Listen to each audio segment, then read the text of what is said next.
السلام عليكم. وضعكم لايك للفيديو واشتراككم في القناة تشجيع لنا لمزيد من العطاء والتألق.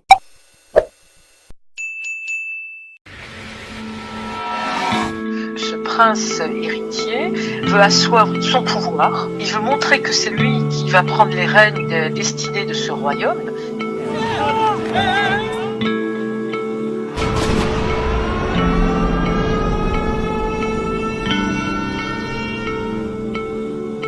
Aussi grande que la Bretagne, cette cité à la pointe de la technologie s'appelle Neom.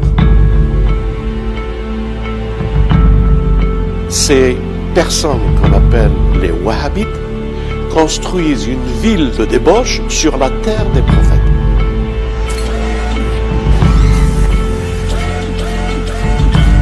I would to thank very much the Kingdom of Saudi Arabia. I am very honored and proud for this unique distinction. This is historical to be the first Rabat in the world to be recognized with a citizenship.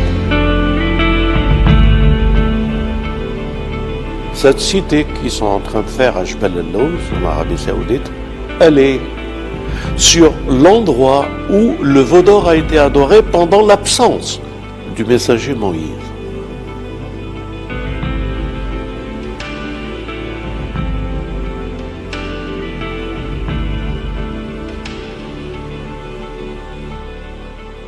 Le sujet que nous allons aborder aujourd'hui ensemble, il est d'actualité. C'est un sujet bouleversant. Bouleversant parce qu'il se situe à travers une genèse et une histoire. Et que cette histoire, elle est biblique, coranique, évangélique, et qu'elle a des traces historiques. Une région bien déterminée. Ce territoire se trouve actuellement sur les lieux géographiques qui appartiennent à un pays qui s'est donné le nom d'une famille, qu'on appelle aujourd'hui l'Arabie Saoudite, mais qu'en réalité c'est le Hijaz. Et plus qu'en réalité, c'est la terre bénie des prophètes. De tous les prophètes. D'abord, les prophètes des enfants d'Israël. Une région qui s'appelle Jebel el-Lawz, qui se trouve à 19 km de la côte d'Égypte, c'est-à-dire à partir de l'Égypte, on voit ces montagnes. Et qui n'est pas très loin non plus de la Jordanie. Jebel el-Lawz était dans toute l'histoire biblique la terre du prophète Yaqub. Vous connaissez cette histoire, Yaqub, Youssef, trahi, les enfants, ils le passent en Égypte, ils le vendent comme esclave, etc. Son histoire.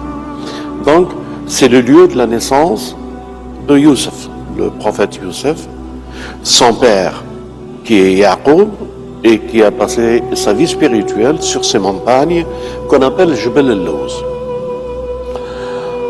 Et après, nous continuons cette histoire avec l'histoire qui est dans la Bible aussi, et dans le Coran, et dans l'Évangile, l'histoire de Moïse. Une fois que Moïse a craint pour sa vie, sur le territoire de Pharaon, il a pris la fuite vers la direction de cet endroit-là. Et cet endroit-là, à cette époque, il y avait le prophète Shuaïb. Et c'était la ville de Médian.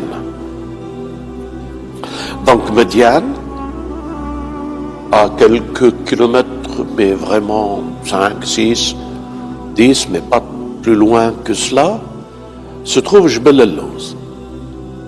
La naissance de Youssef, qui par la force des choses a dû émigrer, ses frères et son père, qui l'ont quitté pour aller en Égypte.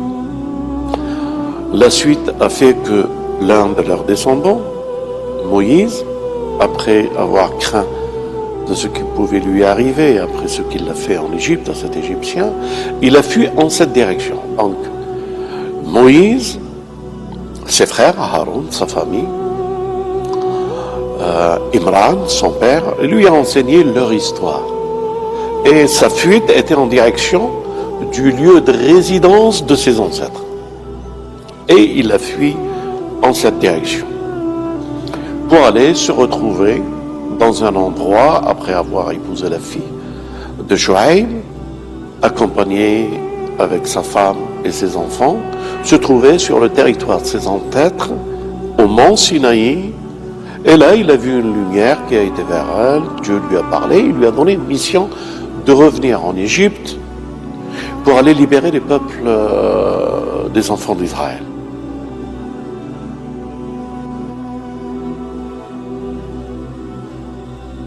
Cette histoire, vous ne pouvez la comprendre que si vous la suivez, qu'elle a un passé, présent, futur, qui est le présent pour nous aujourd'hui. Et cette histoire se déroule quelque chose aujourd'hui. Et c'est pour ça que je tiens à avertir.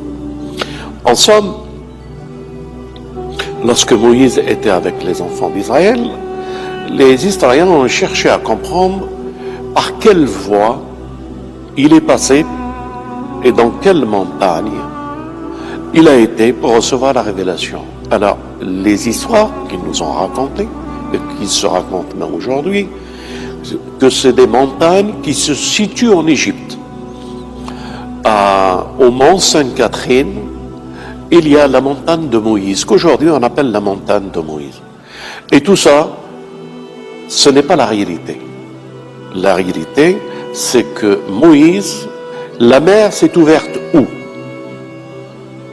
Elle s'est ouverte à un endroit bien précis qui s'appelle Nouaïba en Égypte et qu'il y a 19 kilomètres en face qu'il y a un territoire qu'aujourd'hui on appelle l'Arabie Saoudite. La mer qui s'est ouverte et le peuple qui a traversé, le peuple des enfants d'Israël qui a traversé cette mer, c'est de Nouaïba, une petite ville en Égypte.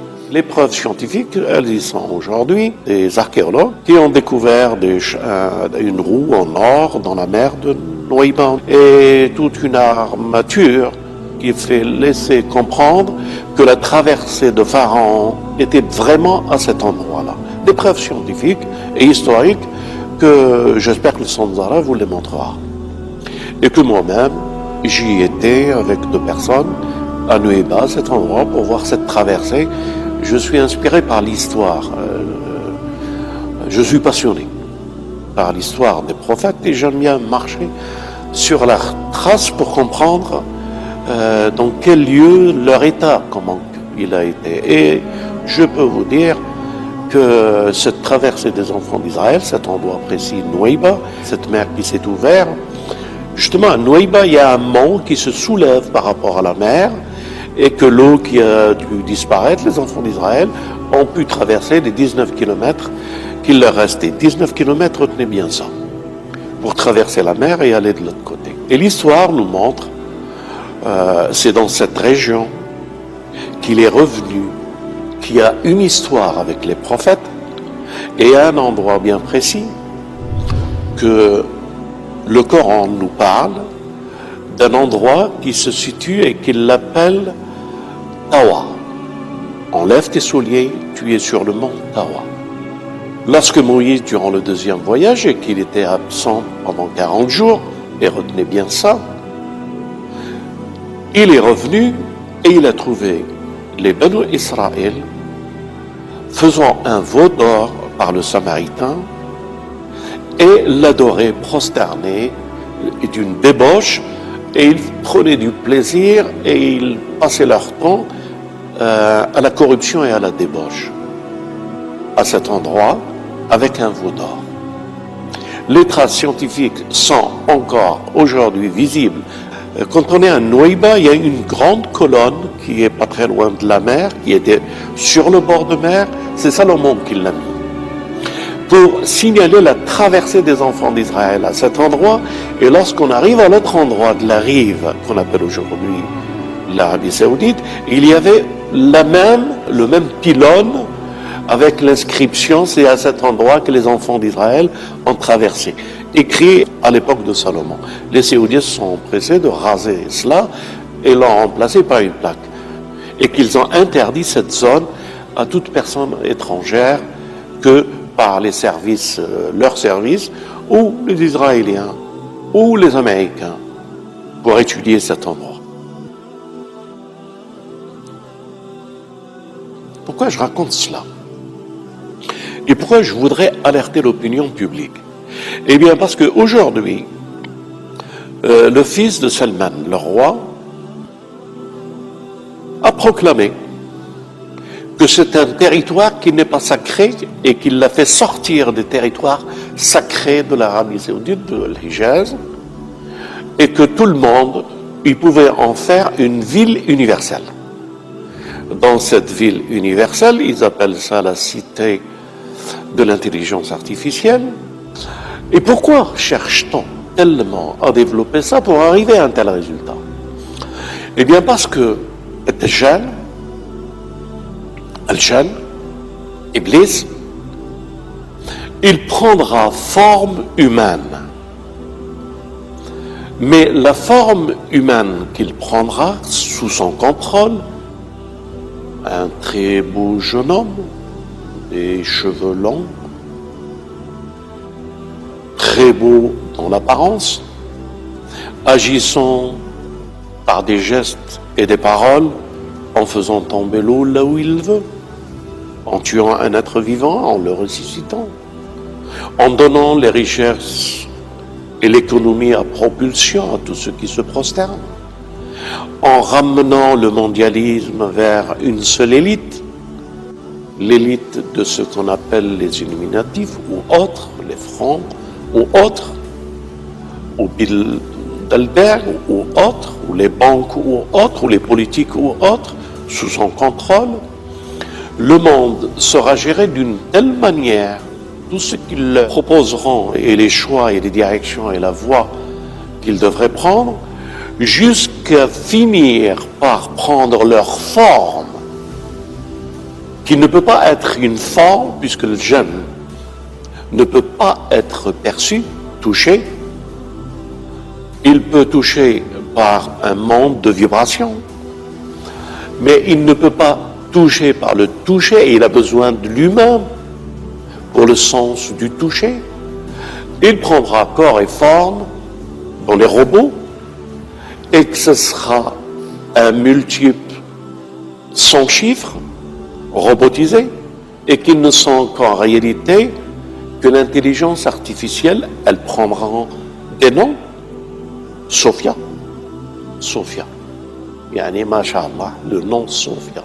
Ils prendront des figures qui ressembleront au Messie, mais qui ne sont que le faux Messie. Ils prendront des figures des awliya, des faux prophètes, et ils géreront ce qu'ils ont à gérer.